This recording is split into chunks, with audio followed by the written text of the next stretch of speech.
Olá, eu sou Robério, seja bem-vindo ao canal de Vinícius em Aprendizado. Ative o sininho para receber notificações de novos vídeos, inscreva-se neste canal, deixe o seu like, compartilhe os vídeos, ajude a divulgar a doutrina de Deus que ensina corretamente. Vamos viver um Deus, uma verdade, uma doutrina. Brasil, coração do mundo, pátria do Evangelho Eterno. Apocalipse capítulo 14, versículo de 1 a 6. Vamos mais a uma leitura de um boletim que está sendo lido nos núcleos de Vinícius essa semana, nas orações em conjunto. Compreende das importâncias das orações em conjunto. Orar para os outros no meio dos outros faz merecer maravilhas.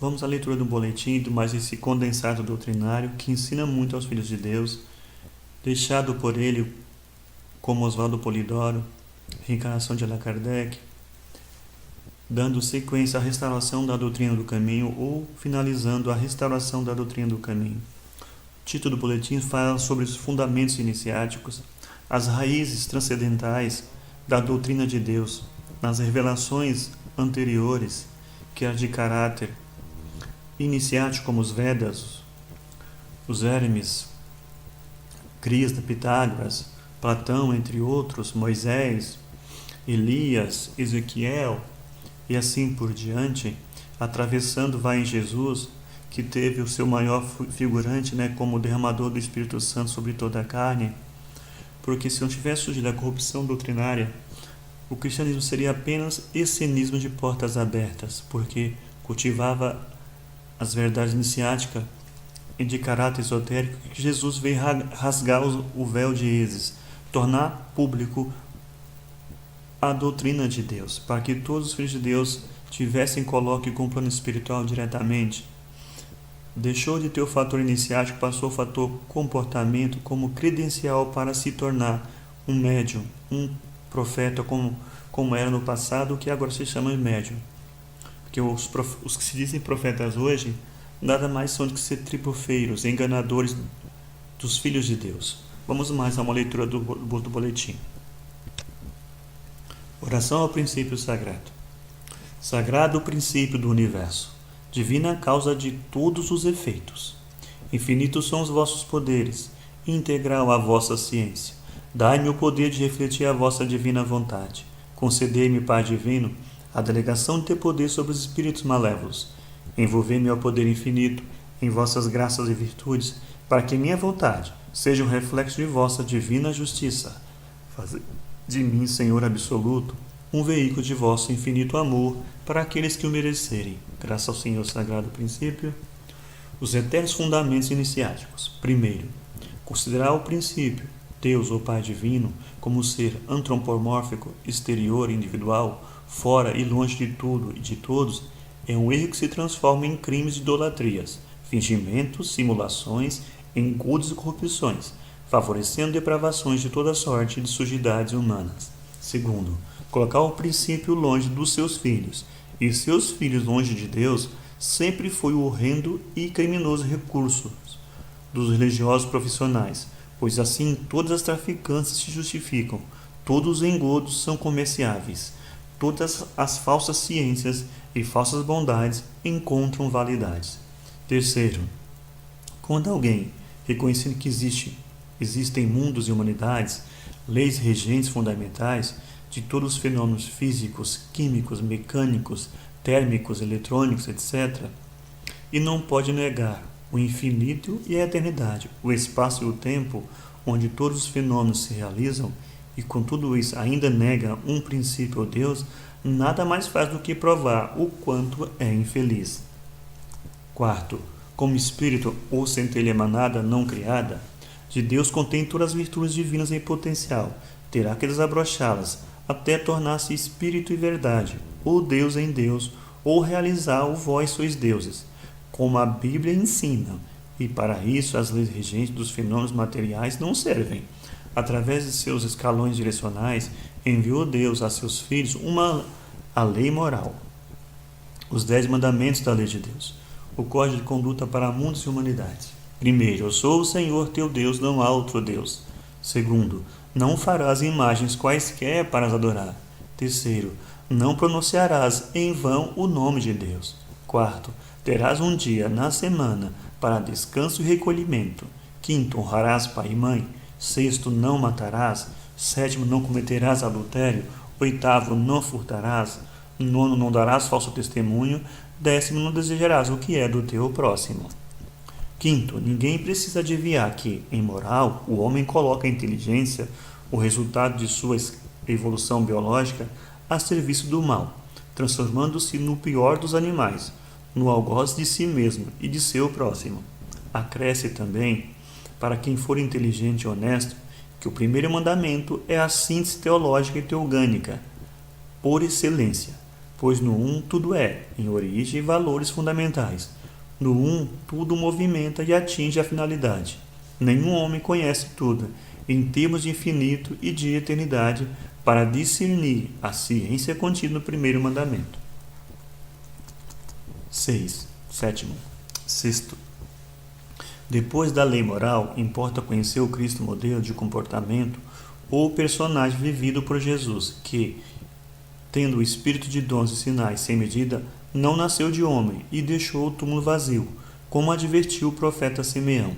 Contra ele, a contradição tiraria suas pedras, e sem precisar adivinhar, qualquer pessoa ficará sabendo de quantas contradições, corrupções, depravações, falsidades e tantas outras imundícias ele se transformou em depósito por causa dos traficantes de religiões, de sectarismos, de falhas mediúnicas e não mediúnicas, vindas de encarnados e desencarnados. Sétimo, por meio das duas testemunhas, fiéis e verdadeira, Deus escreveu pouco e disse tudo em termos de moral divina, amor divino e revelação divina. As duas testemunhas fiéis e verdadeiras são a lei de Deus e o exemplo de comportamento de Jesus. Oitavo, sobre sua tarefa messiânica, profundas e imortais são as significações, e entre outras realidades, importava que ele cumprisse a promessa de Deus, derramando o espírito de dons e sinais sobre toda a carne. Não há necessidade de muita inteligência e de muita honestidade para descobrir esta maravilhosa herança deixada por ele no mundo. O que fizeste do batismo do Espírito Santo? Primeiro tempo, Moisés, o grande médium e cultor do revelacionismo, deseja que a revelação tenha caráter generalizado, e assim desejou. Quem dera que o Senhor desse o seu Espírito Santo e que toda a carne profetizasse. Números capítulo 11, versículo 29. Segundo tempo, Deus promete a generalização da revelação para dias futuros. Derramarei o meu Espírito Santo sobre a tua semente e a minha bênção sobre a tua descendência. Isaías capítulo 44, versículo 3. Derramarei o meu Espírito Santo sobre toda a carne, e vossos filhos e filhas profetizarão, vossos velhos terão sonho, e vossos jovens terão visões. Joel capítulo 2, versículo 28. Faz dos seus anjos espíritos e dos seus ministros fogo abrasador. Salmo 104. Cuidado com certas bíblias adulteradas. Terceiro tempo. João Batista e Jesus, durante a encarnação, prepara o ambiente humano para que possa haver o cumprimento da promessa do Pai. Observem bem que promessas fizeram, que fenômenos mediúnicos produziram, tudo conforme as promessas do Velho Testamento. Sobre aqueles que vires descer o Espírito Santo, esse é quem o Espírito Santo batizará. João capítulo 1, versículo 33. Mas o Consolador, o Espírito Santo, a quem o Pai enviará em meu nome, ele vos ensinará todas as coisas, e vos fará lembrar tudo quanto vos tenho dito. João capítulo 14, versículo 26. Porém, quando vier aquele Espírito da verdade, ele vos guiará em toda a verdade. João capítulo 16, versículo 13. Daqui em diante vereis o céu aberto e os anjos de Deus subindo e descendo sobre o Filho do Homem. João capítulo 1, versículo 51. Deus não é de mortos, mas de vivos, porque aqueles que forem dignos da ressurreição serão como os anjos do céu. Mateus capítulo 22. Eis que estava falando com ele dois varões, que eram Moisés e Elias. Lucas capítulo 9. Quarto tempo. Depois de tudo preparado durante a encarnação, Jesus é perseguido, insultado, preso, manietado, cuspido, esbofeteado, surrado com as arrogas de pontas de chumbo e crucificado. Foi o único dentre os grandes mestres e iniciadores que voltou como espírito para epilogar a tarefa messiânica. Observe o que aconteceu para a generalização do Consolador, a comunicabilidade dos anjos espírito ou almas, a realidade viva da doutrina do caminho, ficar no mundo. Mas receberei a virtude do Espírito Santo, que virá sobre vós, e ser-me-eis testemunhas, em Jerusalém, Judéia e Samaria, até os confins da terra. Atos capítulo 1. E foram cheios do Espírito Santo, e começaram a falar noutras línguas, conforme o Espírito Santo lhes concedia que falassem. Atos capítulo 2. Porque para vós é a promessa, e para o quanto estiverem longe, quanto o Senhor a si quiser chamar. Atos capítulo 2. Porque a um pelo Espírito Santo é dada a palavra de sabedoria, a outro de ciência, a outra a fé, a outro o dom de curar, a outra a produção de maravilhas, a outra a profecia, a outro o discernimento dos espíritos, a outra as línguas diversas e a outra as interpretações. Primeira Epístola de Paulo aos Coríntios, capítulo 12. Quem tiver ouvidos, ouça o que diz o Espírito Santo às igrejas. Apocalipse capítulo 2. Porque o testemunho de Jesus é o espírito de profecia. Atos capítulo 19. Duro de cerviz e vazios de coração, vós sempre resistis ao Espírito Santo. Sois como os vossos pais. Atos capítulo 7. E disse, e os discípulos estavam cheios de alegria e do Espírito Santo. Atos capítulo 13. E viu claramente em visão um anjo de Deus. Atos capítulo 10. E disse-me o Espírito que fosse com eles. Atos capítulo 11. Porque esta noite o anjo de Deus, de quem eu sou e a quem sirvo, esteve comigo. Atos capítulo 27. E disse o Senhor em visão a Paulo. Atos capítulo 18. Estendendo a tua mão para curar, para que faça sinais e prodígios, pelo nome de teu santo Filho Jesus. Atos capítulo 4.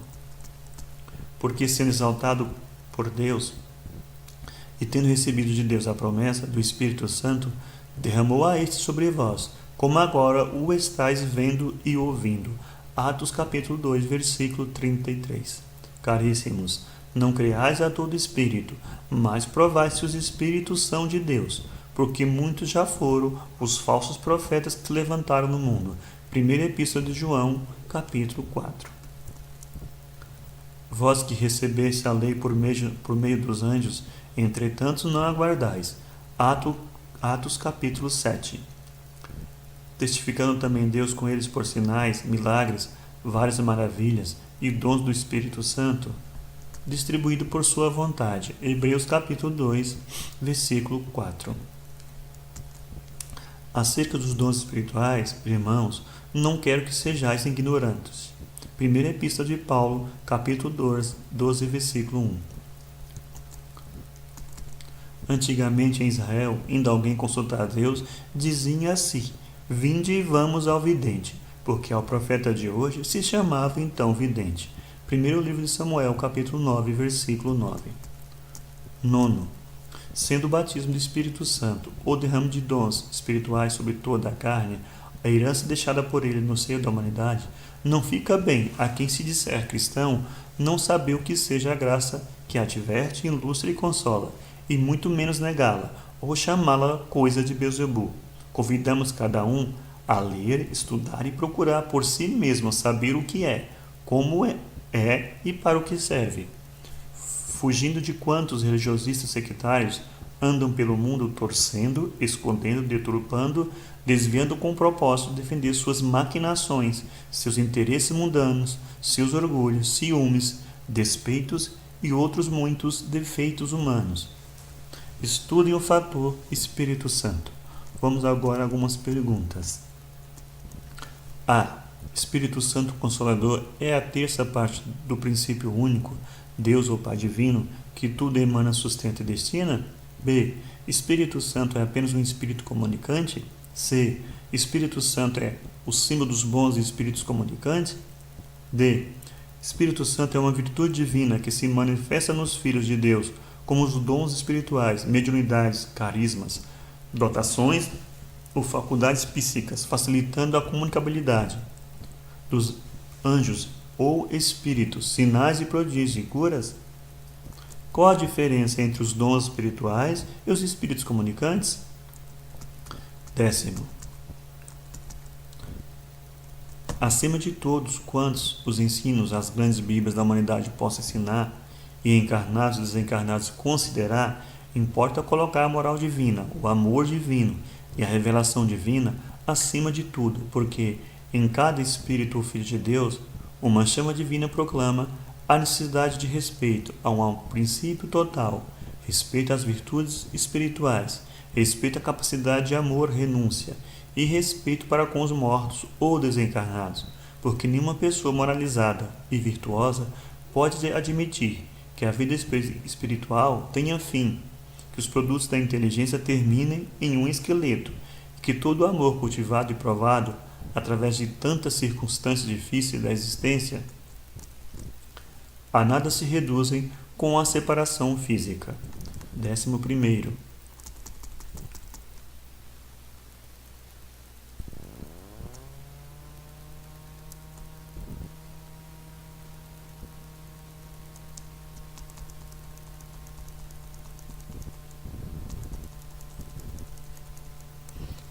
Primeiro, aos que vivem dizendo que são cristãos, aos que festejam o Natal e a Páscoa, aos que fazem discursos sobre os temas evangélicos em geral e principalmente aos que vivem praticando liturgias, idolatrias, simulações ou engodos, convidando no sentido de que encarem o fator dons do Espírito Santo ou carismas com um pouco mais de respeito, se não dispuserem de uma quantidade de moral que possibilite encará-lo com todo o respeito possível, pois foi sobre ele que o Cristo modelo de comportamento edificou a parte viva, atuante e imortal da excelsa doutrina, da qual se disse humilde transmissor.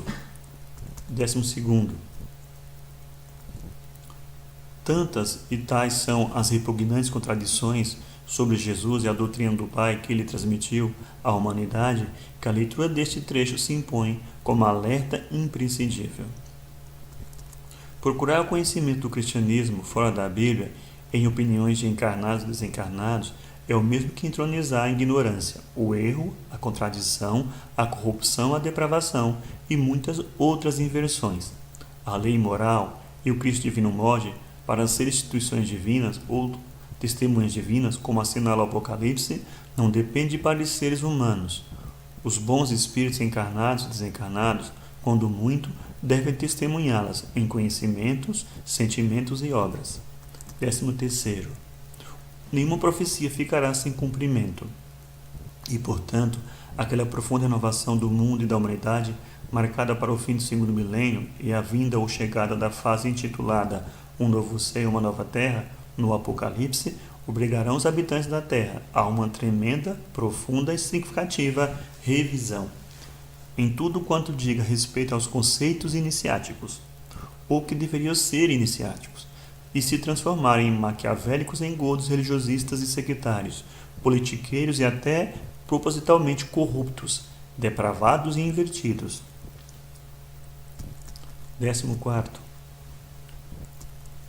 A lei moral, o Cristo modelo e o Consolador, derramado sobre a carne, terão no transcurso do novo céu e da nova terra, ou segunda metade evolutiva da humanidade, curso forçado por determinação da justiça divina, como assinala o Apocalipse. Nos últimos 5 capítulos, religiosistas, sectários, negadores, fanáticos por homens, livros, médias, etc., certamente passarão, como não poderia deixar de passar. Porém, os desígnios divinos são eternos, perfeitos e imutáveis, e as verdades bíblico-proféticas disso darão testemunho, marcantes, através de acontecimentos tremendamente abaladores, que a todos farão pensar, queiram ou não, nas determinações divinas. 15º. O único recurso fundamental para o espírito desabrochar as virtudes divinas é usar bem, usando bem a tudo quanto o princípio lhe colocou ao dispor, no infinito e na eternidade. Usar só, porque divino centro emanador, sustentador e destinador, só Deus o é. 16º. Não é difícil ao homem inteligente e honesto reconhecer que o Espírito vai descobrindo e usando aos poucos, através de muitos sofrimentos, aquilo que em Deus, ou no princípio, é eterno, perfeito e imutável. Depois disso, por falta de moral, avora-se em dono da verdade, juiz de Deus, etc. mísero candidato a defunto como carne, sujeito à justiça divina como espírito. Por falta de moral se faz a vítima de seus próprios orgulhos e vaidades, e de nada desconfia. 17. A descoberta da América, ou redescoberta da Atlântida, deu-se na hora certa, com vistas à restauração do verdadeiro cristianismo, bem como à profunda renovação do mundo e da humanidade, com vistas ao novo céu e à nova terra. 18. Ai daqueles que, forjando adulações à misericórdia divina, com as simulações ou desculpas descabidas, pretendem iludir a justiça divina. 19. Essa afirmação precisa ficar na lembrança de cada espírito filho. Ninguém será eternamente filho de Deus, pois a finalidade é voltar a ser espírito de verdade. E isso terá de acontecer, custe o que custar, pois o vós sois Deus, é verdade que por Deus o é, pairando acima de conceitos humanos.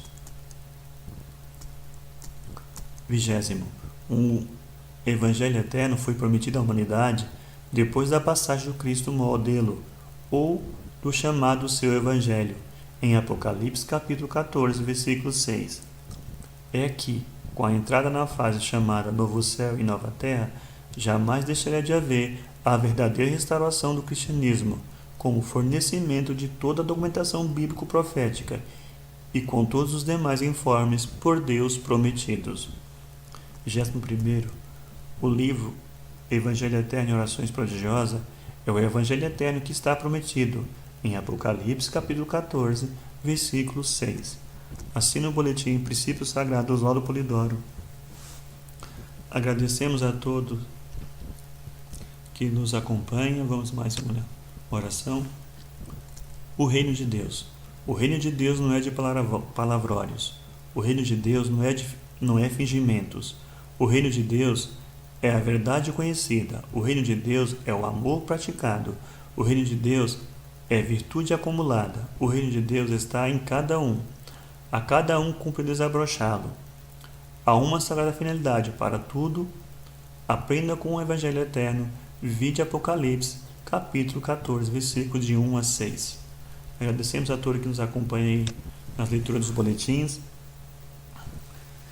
Que Deus ilumine e pague a todos. Mais uma vez, compartilhe em suas mídias sociais. Divulgue a doutrina de Deus que ensina corretamente aos filhos de Deus. Terminamos a mais uma leitura de um condensado doutrinário histórico que retrata desde o início das revelações até a restauração de tudo. Que Deus pague a todos. Fiquem todos nas bênçãos divinas.